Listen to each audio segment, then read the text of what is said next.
كما باركت على إبراهيم وعلى آل إبراهيم إنك حميد مجيد. سما معزز و محترمو، د تقریر موقعنا دا داسې طویل تقریرونه کېدیم نشي. علماء کرام ډېر زیات دي. صرف یو څو خبرې مزو کما چې زمونږ د حضرت مولانا مفتی رحمان الله حقانی صاحب د باندې زمونږ د مرګرو د دوستانو د علماء د کشرانو د مشرانو اعتماد په هر ناحیه کې زمونږ اعتماد په د باندې دی. زمونږ بلاس ان شاء الله په د باندې شاته پروت وي. په اعتبار د اعتقاداتو سره دا یو صالح او کامل عالم دی. جید په افراط او په تفریط کې مبتلا نه دی راغلی. په اعتبار د دین د خدماتو سره تاسو ټولو ته پته ده چې مولانا مفتی رحمان الله صاحب یوازې د شب قدر عالم نه دی، بلکې تقریبا د ټوله KPK کې او د ټوله شوبه کې بې ګرځي د خپل دین د سعی او د کوشش لپاره د هرې علاقې د علماء مرجع ده او د هرې علاقې د علماء یو مشعور واعظ او یو مشعور مقتدا راغلی.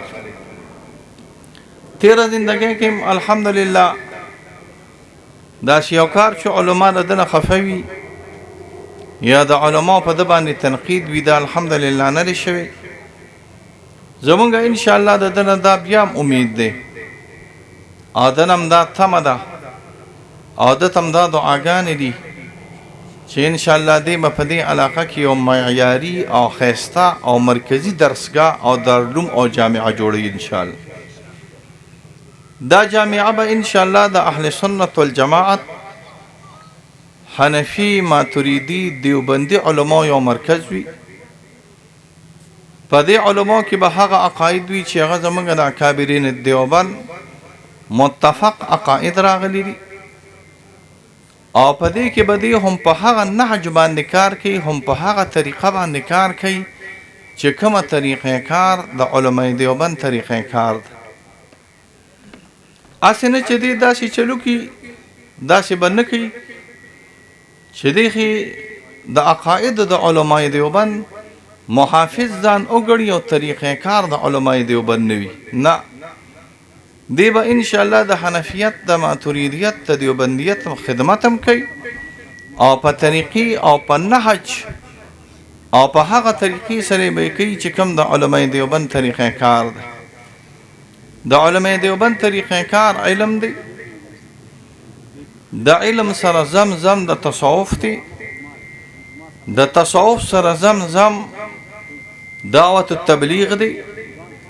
د دعوت التبلیغ سره زم جهاد دی او د جهاد سره زم سیاست الشرعیه راغلی. دا ټولې شعبې د علماء دیوبند په نیز باندې چې راجمع کړي، که هغه علم وي، که هغه تصوف وي، که هغه تبلیغ وي، که هغه جهاد وي، که هغه اسلامي شرعیت وي، د کفر د نظام خلاف جهاد، دا ټول چې انشاءالله راجمع کړي نو دې ته دیوبند او دې ته دیوبندیت وایي.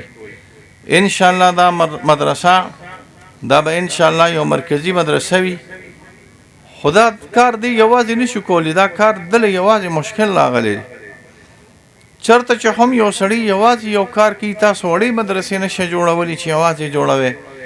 نو انشاءالله موږ به د خپل وس مناسب سره د سره امداد هم کوو، د خپل وس خپل کوشش وکړو، د خپل وس مناسب سره مالی امداد، د خپل وس مناسب سره جانی امداد.